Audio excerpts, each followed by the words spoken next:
পৃথিবীতে যদি কোনো পবিত্র ভালোবাসা থেকে থাকে, সেটা মা বাবার ভালোবাসার পর ভাই বোনের ভালোবাসাটা খুবই পবিত্র। তাই তো গুণীজনরা বলেছেন, যদি কখনো সময় পাও বোনের বাড়িতে বেড়াতে যাও। আর আমি কি কপাল পোড়া, আমার একটা না দুইটা না 4টা বোন থাকতেও আমি ওদের বাড়িতে বেড়াতে চাইতে পারি না। এটা আমার জন্য একটা হতভাগ্যের কথা, যদিও কষ্টসাধ্য, তারপরে মুখ ফুটে বলতে পারি না। বোন আমার ঠিকই আছে, তবে বোনের ভালোবাসা নাই। ভাই হিসেবে বোনদের জন্য একটা কথাই বলবো, যেখানেই থাকিস তোরা ভালো থাকিস, আর তোদের স্বামীদের বোনদের খুব ভালোবাসিস। তোদের অনেক মিস করি। আসলে সব কিছু তো এখানে এক্সপ্লেন করতে পারবো না। সত্যিকার অর্থে আমি আমার জীবনে ভাই বোনের ভালোবাসাটা খুব কম পেয়েছি, তাই সবসময় হাসি খুশি থাকি আর মানুষকে হাসাতে ভালোবাসি, পছন্দ করি।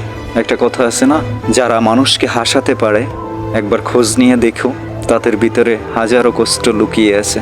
তো মানুষকে হাসানো ব্যক্তিটার খোঁজখবর খুব কমই মানুষ নেয়, এটাই বাস্তবতা।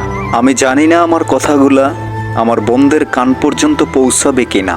যদি তোরা আমার কথাগুলো শুনিস, তোদের এই অবাগা ভাইটিকে মাফ করে দিস। ভালো থাকবেন সবাই। আসসালামু আলাইকুম।